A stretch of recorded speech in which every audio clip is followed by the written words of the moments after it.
quand il a été question de me faire vacciner, moi, elle a dit des trucs assez durs. Hein.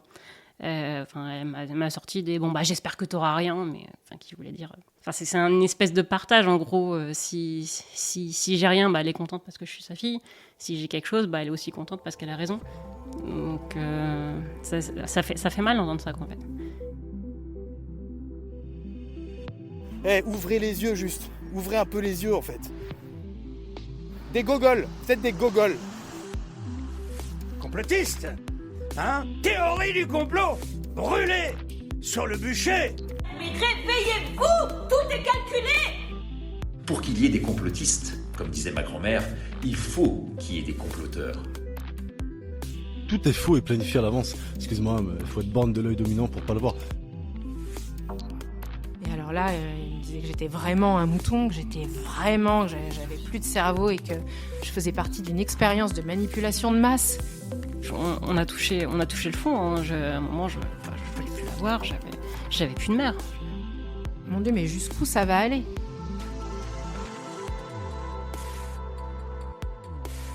Bonjour à toutes et à tous, je suis Perrine Bontemps et vous écoutez Réveillez-vous, le podcast de Conspiracy Watch qui donne la parole à celles et ceux qui subissent le complotisme au quotidien. Dans ce deuxième épisode, c'est au tour de Stéphanie, 37 ans, de nous raconter son histoire. Alors qu'elle est encore enfant, elle est marquée par la perte de son père. À la suite de cet événement, sa mère se tourne progressivement vers des pratiques spirituelles et alternatives. Avec l'arrivée du Covid, des confinements, des vaccins, elle plonge alors tête baissée dans les théories complotistes. Stéphanie a du mal à supporter les confrontations quotidiennes et leur relation devient de plus en plus compliquée. Je suis fille unique et en fait j'ai perdu mon papa quand j'étais toute petite. Du coup, ma maman a fait vraiment tout ce qu'elle a pu pour subvenir à nos besoins, etc. Donc, ensuite, si on va sur le thème tout ce qui est complotisme, etc., à cette époque-là, j'ai pas l'impression qu'il y avait vraiment, qu'elle était vraiment dans des pensées alternatives ou quoi, à part peut-être l'homéopathie. En tout cas, à l'époque, avant le débat sur le déremboursement, etc., c'était quelque chose de très mainstream, justement. Et au moment du décès de mon père, elle est partie vraiment dans des choses qui faisaient du bien quand on perd un être cher, quoi. C'est tout ce qui est la vie après la mort, les signes de l'au-delà, etc. Et je pense que de fil en aiguille, elle s'est retrouvée dans des groupes de gens qui allaient un petit peu au-delà de ça. Moi, je le vois en tant qu'ado, parce qu'au début, je me posais pas forcément de questions sur tout ce qu'elle croyait. Alors, au niveau, par exemple, des vaccins, pour moi, elle n'était pas anti-vax et j'ai eu tous mes vaccins petites. Mais c'est vrai qu'elle s'est posé beaucoup de questions par la suite. Et par exemple, quand le vaccin du papillomavirus est arrivé, je l'ai pas fait. Et moi, sur le coup, j'étais enfant, j'étais contente, quoi. Un vaccin en moins, c'est une piqûre en moins, ça fait pas mal, quoi. Donc, Au lycée, Stéphanie se tourne vers des études scientifiques, pour devenir ensuite ingénieure. En même temps, elle découvre Internet, qui arrive progressivement dans les foyers français.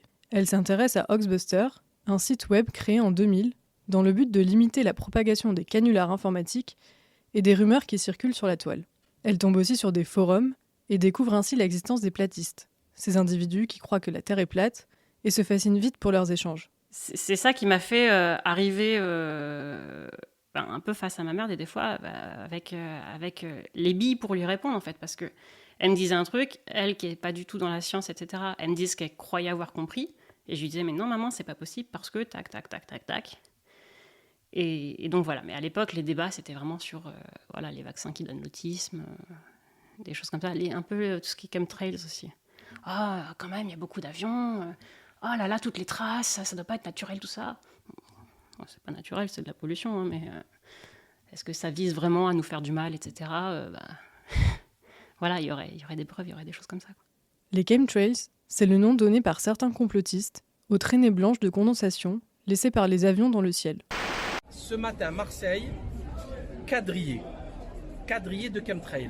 Alors, hier, il y avait un chemtrail qui faisait un virage et qui s'est arrêté en plein ciel. Alors, j'aimerais bien savoir quel est l'avion civil qui fait ça. Selon eux, ces traînées blanches correspondraient en réalité à des épandages de produits chimiques qui auraient pour but d'empoisonner les populations. Je pense qu'elle s'est enfermée là-dedans au moment du premier confinement. Et c'était malheureusement un moment où j'ai pas pu être présente. Bon, déjà, physiquement, c'était pas possible. Et aussi, j'étais pas forcément disponible pour l'entendre et pour me rendre compte de ce qui se passait, parce qu'à ce moment-là, j'étais enceinte. Et j'étais très nauséeuse, j'étais pas bien du tout. Et donc, voilà, on s'appelait tous les jours.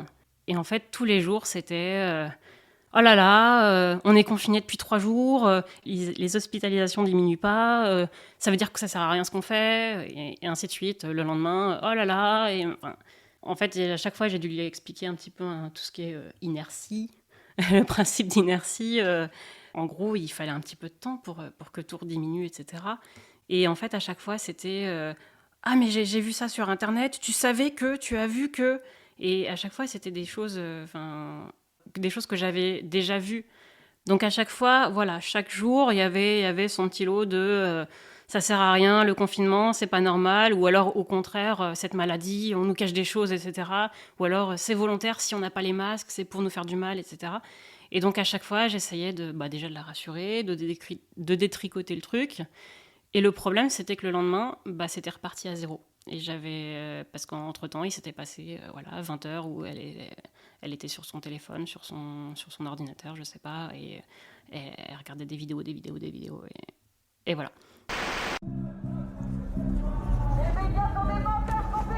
C'est une politique de peur, un genre de terrorisme psychologique. Nous sommes en train de vivre un génocide. Le virus a été inventé pour diminuer la population et esclavager le reste qui survit. Je mourrai du Covid s'il le faut, mais je ne serai pas vacciné. Parce que entre vivre comme un lâche ou mourir avec honneur, mon choix est fait. Et alors si c'est un complot mondial de quelques salopards qui cherchent à nous asservir, là ceux-là il faut qu'on les pende. Et donc du coup, moi je l'ai vu et moi ça m'a énervé en fait. J'ai pas forcément eu la bonne réaction quand on voit toutes les ressources sur vous avez un proche complotiste, etc. C'est à garder contact, etc. Enfin, surtout ne lui opposez pas de résistance. C'est exactement ce que j'ai fait en fait, parce que à un moment j'en avais marre qu'elle me sorte des trucs, en plus des trucs qu'elle ne comprenait pas, parce que ma mère elle a aucune base scientifique, donc elle faisait que recracher ce qu'elle disait. Moi, ça m'énervait. J'étais pas physiquement et mentalement dans une position à pouvoir encaisser le truc et répondre de la bonne façon. Voilà.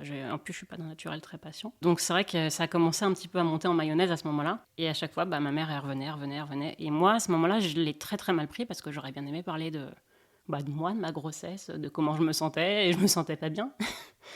C'est pas que à cause du confinement, mais ma mère a été totalement absente de ma grossesse, en fait.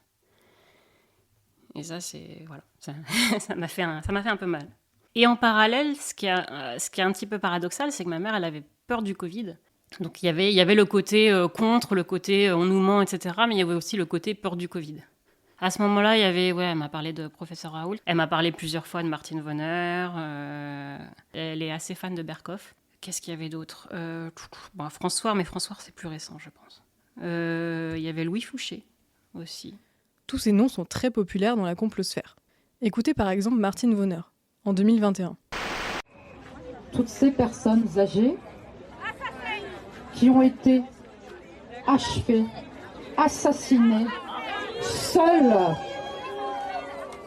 avec du Rivotril. Et ceci est totalement impardonnable. Et ceci s'appelle un crime contre l'humanité. À ce moment-là, elle était encore députée de la 4e circonscription du Bas-Rhin. Elle reprend ici, à son compte, des accusations prétendant que les médecins euthanasiaient les personnes âgées avec un médicament, le Rivotril. Pendant la crise sanitaire, il était notamment utilisé comme sédatif et autorisé pour des personnes en fin de vie afin de soulager leur souffrance. C'était compliqué parce que même si on s'engueule pas pour des choses qui nous touchent au quotidien, le fait de se disputer constamment, ça aide pas du tout à la relation. Donc c'est vrai qu'à chaque fois, c'était compliqué. Moi, j'arrivais plus à échanger sur autre chose. Et c'est à ce moment-là aussi que je me suis aperçue que moi, je pouvais faire en sorte de ne pas en parler, de ne plus parler de sujets sur la crise sanitaire, etc. Mais ma mère, elle revenait à la charge tout le temps. Elle me sortait le dernier breaking news qu'elle avait vu sur Twitter, enfin pas sur Twitter parce qu'elle n'allait pas sur Twitter, mais qu'elle avait vu sur YouTube, etc. Attention, t'as vu ça Et moi, j'ai essayé plusieurs fois de lui dire, mais stop, en fait. Tu vois, quand on parle de ça, on finit par s'engueuler. Donc, on arrête de parler de ça et c'est plus simple. Et ça tenait un jour, 2 jours, et puis il fallait qu'elle en parle. Et quand je lui disais, mais tu te rends compte que là, toi, tu parles que de ça?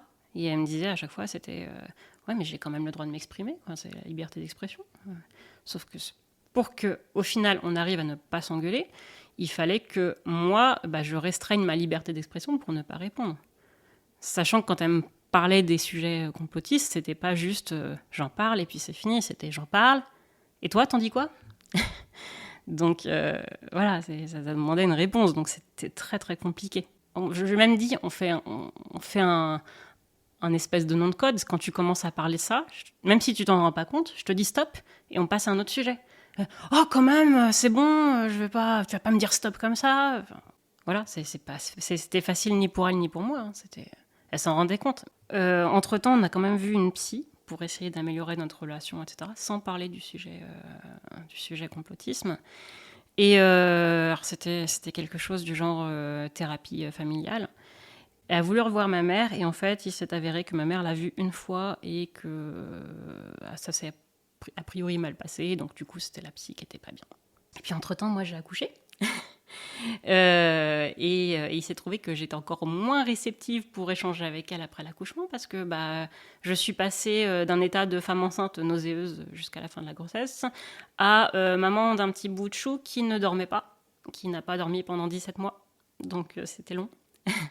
Donc j'étais pas vraiment réceptive pour échanger, pour convaincre, pour répéter. C'est surtout répéter, en fait, moi, mon problème. Je n'aime pas.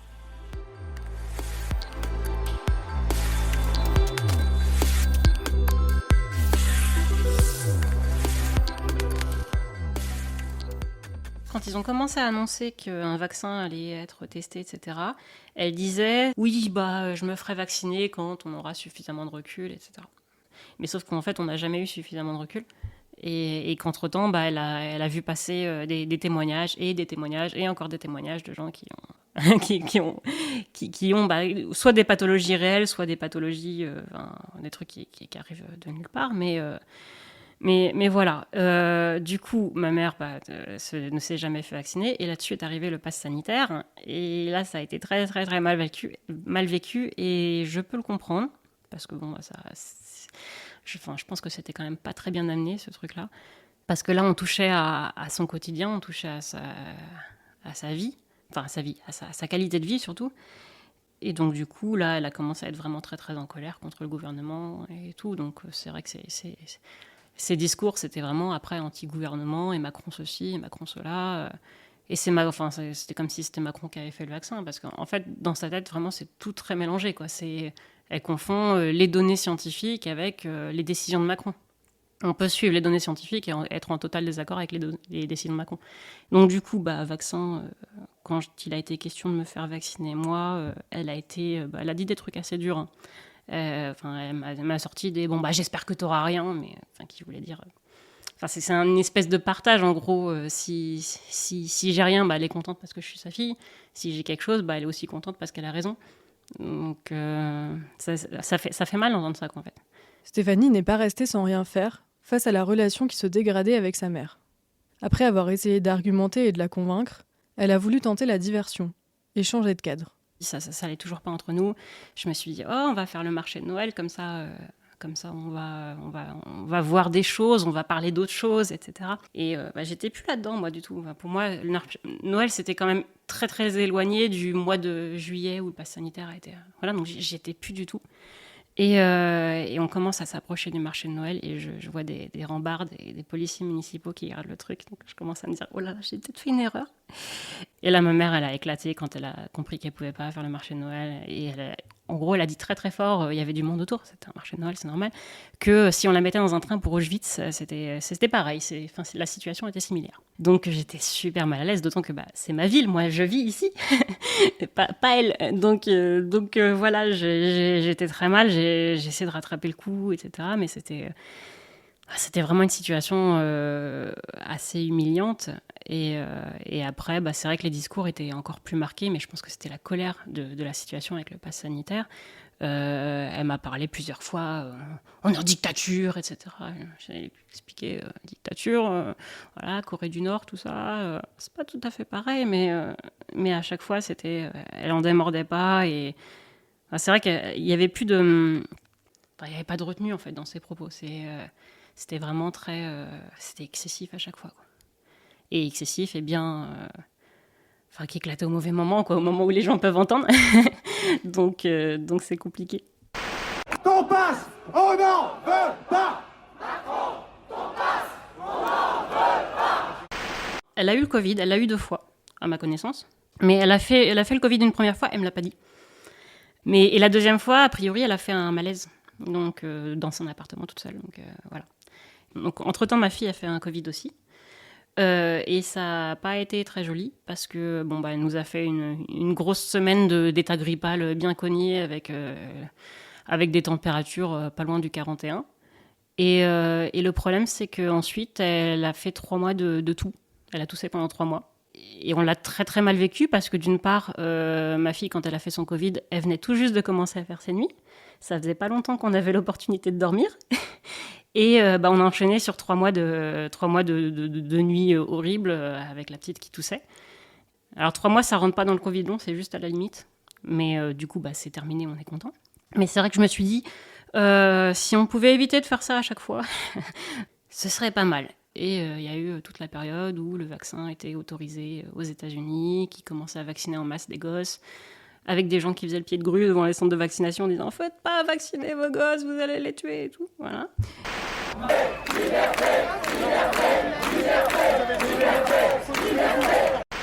Et pendant ce temps-là, ça a mis une éternité à être validé par l'Europe. Une fois que c'était validé en Europe, j'attendais. Ah non, il fallait que ça soit validé par la France. Et une fois que c'était validé par la France, c'était pas fini parce que en fait, il fallait énormément de documents, etc., pour réussir à faire vacciner les enfants. Donc, ça a été un petit parcours du combattant. Je ne l'ai pas dit à ma mère, mais elle était contre. Hein. Au départ, oui, je lui ai fait part peut-être de mon idée de la vacciner, mais après, quand j'ai vu qu'elle était vent debout contre, j'ai complètement arrêté de lui en parler. Et puis, comme pour beaucoup de personnes tombées dans les théories complotistes au moment du Covid, les sujets ne sont pas restés cantonnés au domaine de la santé. Pour la mère de Stéphanie, le 24 février 2022 marque un tournant. Il est 4h du matin. À la télévision russe, Vladimir Poutine prononce les mots tant redoutés. J'ai pris la décision d'une opération militaire spéciale. Les sirènes qui retentissent à Kiev, capitale de l'Ukraine. La guerre est déclarée. La Russie a déclenché une opération militaire de grande envergure sur tout le territoire ukrainien. Quand la guerre en Ukraine a éclaté, moi, ça m'a particulièrement touchée parce que j'ai pratiqué pendant plus de 20 ans un sport dans lequel je suis encore bénévole dans un club, où il y a énormément de sportifs russes et ukrainiens. Et ça m'a vraiment perturbée parce que à un moment, la guerre en Ukraine a éclaté. Du côté ukrainien, c'était des jeunes filles qui devaient se cacher dans le métro, etc., qui perdaient du bien matériel, et puis ensuite qu'on commençait à perdre des frères, des pères, etc. Il y a même une petite sportive qui est décédée à Mariupol, une petite sportive de 10-11 ans, je crois, un truc comme ça. Ça reste extrêmement violent, donc c'est pas des choses que j'ai vues via les médias, c'est pas des choses que j'ai lues via quelqu'un qui les raconte, c'est vraiment du vécu de ces personnes. Et pendant ce temps-là, côté russe, ça restait aucun impact sur elle. Et là-dessus, ma mère a suivi le cheminement, vu qu'elle avait des sources complotistes qui étaient pro-Kremlin, forcément, elle m'a sorti des discours. Oui, mais la Russie fait que se défendre, c'est l'Ukraine qui a commencé, c'est l'OTAN qui a commencé, en plus c'est tous des nazis là-bas, etc. Et là, j'ai pas pu, quoi. C'était très très violent et je pense que c'est un des échanges les plus violents qu'on ait eu parce que moi ce qui me fait mal c'est qu'en plus elle sait que je suis dans le milieu, que je connais, que je connais, que je suis des gens des deux côtés et elle l'a dit quand même, quoi. Et c'est un des moments qui s'est terminé avec t'as qu'à aller vivre en Russie, ouais je vais peut-être le faire, jamais de la vie faire un truc comme ça.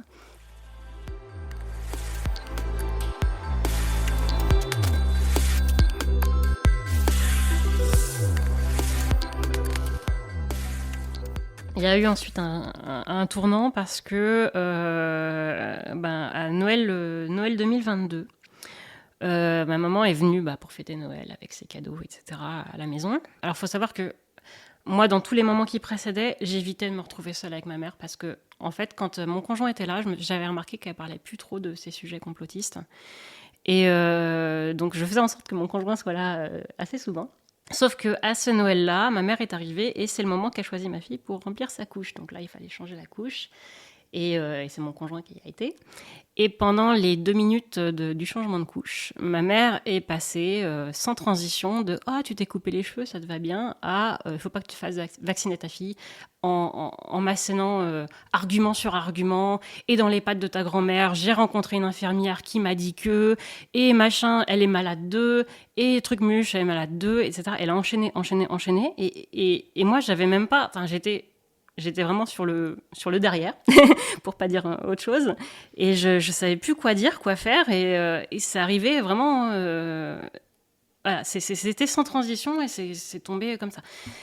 Et du coup, à un moment, j'ai pété un câble. J'en pouvais plus. Je lui ai dit stop, etc. Et je me suis mise à crier très très fort. Je suis montée à l'étage, j'ai claqué une porte, j'ai dit c'est comme ça, on annule Noël.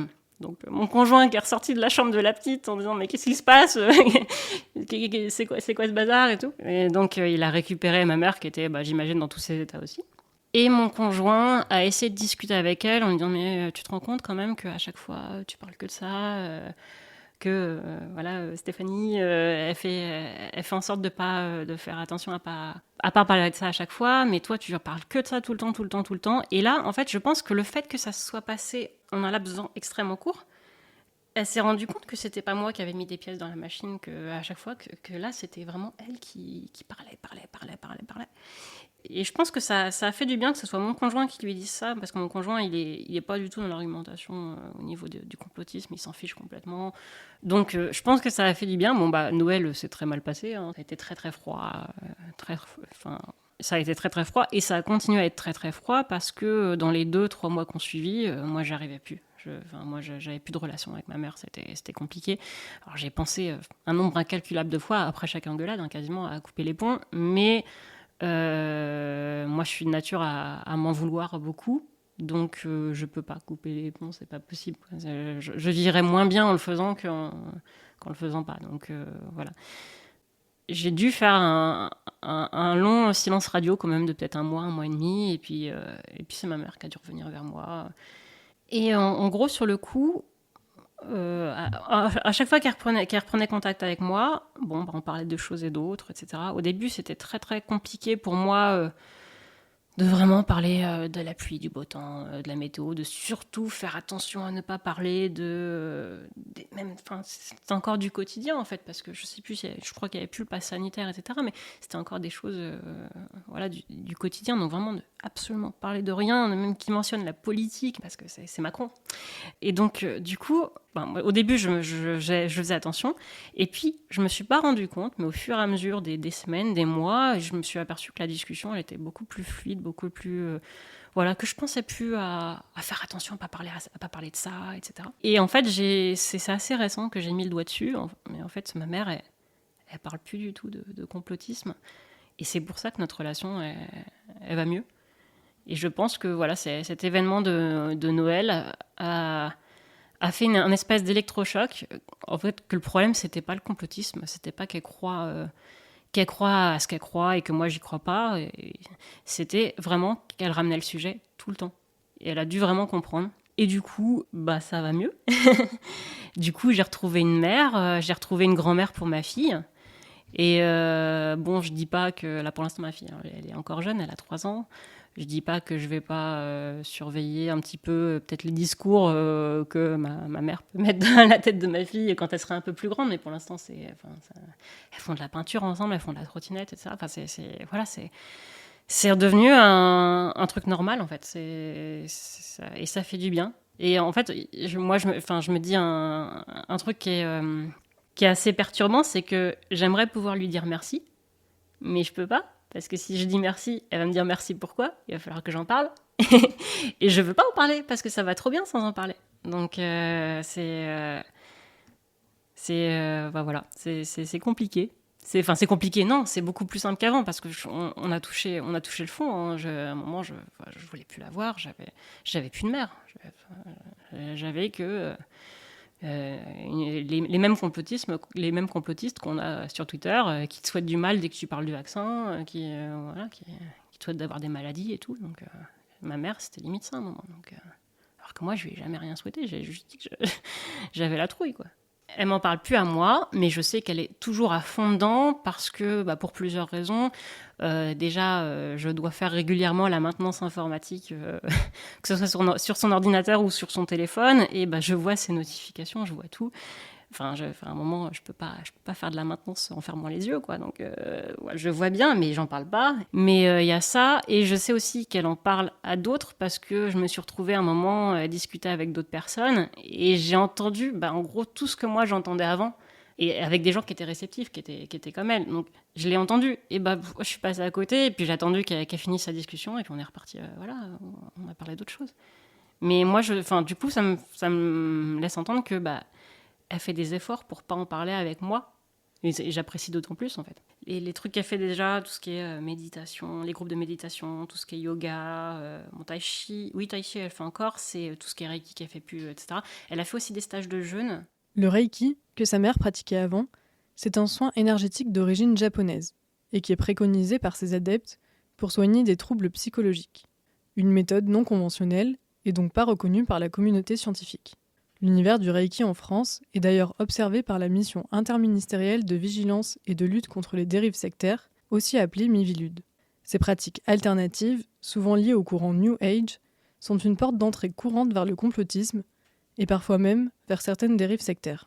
Je pense que dans tous ces groupes-là, il y a vraiment ce type de discussion qui est facilité. Et il y a même une année, c'était en été juste avant, en été 2022, j'ai retrouvé chez elle, parce que je venais nourrir son chat, hein, je me suis pas introduite chez elle, mais j'ai retrouvé chez elle affiché bien visible, quoi, une liste des gens à suivre. C'était intitulé Comme moi, vous vous posez des questions sur ce qui se passe depuis 2 ans, mais où trouver les réponses? Voici les sites internet que vous pouvez consulter pour avoir plus d'informations. Là, il y avait tout. Il y avait André Berkoff, François, Alexis Cossette, Louis Fouché, Réaction 19, Bon Sens, etc. Ah oui, le masque, c'est bon. Pas de gel, de quoi je me mêle. Pas de geste barrière. Trump a bien pris soin d'attirer sur lui toutes les flèches.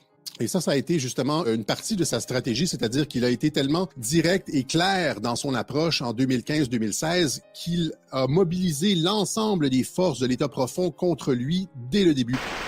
Et personne ne nous arrêtera! Encore une fois, tous ces noms sont bien connus de Conspiracy Watch. Et vous pouvez d'ailleurs retrouver une notice explicative pour chacun d'entre eux sur notre site conspiracywatch.info. Donc je pense qu'il y a des listes qui se transmettent dans les groupes de gens qui ne sont pas forcément super à l'aise avec tout ce qui est Internet, réseaux sociaux, etc., pour qu'ils sachent où trouver leurs sources, les bonnes sources. Donc voilà, je pense que tous ces groupes-là qui sont assez dans tout ce qui est alternatif, etc., c'est assez perméable à ça. Après, je ne dis pas qu'ils sont forcément tous adeptes, hein, mais voilà, ça m'a un petit peu étonnée de trouver ça, mais... Voilà, c'est très, très alternatif. Hein, c'est très. Oui, mais moi, je me soigne pas avec des antibiotiques parce que c'est pas bien. Bon, paradoxalement, tout ce qui est hydroxychloroquine, etc., c'est très bien. Mais les antibiotiques, c'est pas bien.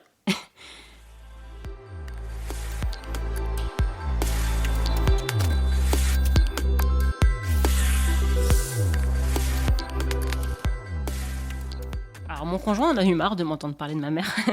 Mais t'as qu'à lui dire que c'est bon, on n'en parle plus, et puis voilà, mais j'essaye.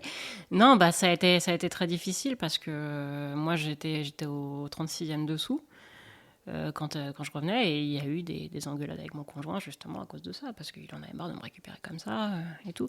J'en ai parlé à des collègues, mais c'est vrai qu'en fait, quand on n'a pas de proches complotistes, on s'en rend pas compte d'à quel point on débarque dans un autre monde, quoi. Donc j'avais du mal à en parler à d'autres personnes que voilà, mon amie, une autre amie. Sinon, j'en ai pas trop parlé autour de moi parce que c'était. Au pire, je pouvais dire ça va pas trop avec ma mère, mais c'est tout, quoi. Là, je profite parce que ça a été tellement difficile. Je pense que j'ai été pas loin de la dépression. J'avais plus de mère, donc j'ai que ma mère et j'avais plus de mère. Donc, parce que moi, je suis restée jusqu'à ce que j'ai pas mal de discussions avec mon conjoint à ce sujet-là. Je suis restée vraiment dans l'optique que je vais réussir à la convaincre à un moment. Mais là, je suis plus du tout. Là, je sais que c'est mort, c'est fini. Faut juste essayer de limiter les dégâts. Mais à un moment, je pensais vraiment que j'allais réussir à la convaincre. Tant qu'il n'y a pas de maladie grave, c'est pas grave, quoi. Si un jour il arrive un truc un peu plus grave, je vais essayer de. Ça va peut-être être la fin de notre bonne entente. Je vais peut-être remonter un petit peu au créneau pour qu'elle évite de se soigner qu'avec des plantes, quoi. Vous venez d'écouter Réveillez-vous, le podcast de Conspiracy Watch. Merci encore à Stéphanie pour son témoignage. Cet épisode a été pensé par Perrine Bontemps et Victor Motin. L'écriture, le montage et la réalisation sont signés Perrine Bontemps. Vous avez entendu des extraits de C'est dans l'air et d'une édition spéciale Ukraine sur TV5 Monde datant du 24 février 2022. Un extrait de la bande-annonce du film Hold Up, ainsi que les voix de Salim Laibi, Fabrice Divisio, Kim Glo, Martine Vonner, André Berkoff, Alexis Cossette et Louis Fouché. Vous pouvez retrouver tous les épisodes sur vos plateformes d'écoute préférées et n'oubliez pas de vous abonner pour être averti des prochaines sorties. Si vous aimez le podcast, vous pouvez le partager et nous laisser 5 étoiles pour le faire connaître. Si vous souhaitez nous raconter votre histoire, vous pouvez nous écrire dans le formulaire de contact qui se trouve sur notre site conspiracywatch.info ou par mail. Merci pour votre écoute, on se retrouve le mois prochain pour un nouveau témoignage.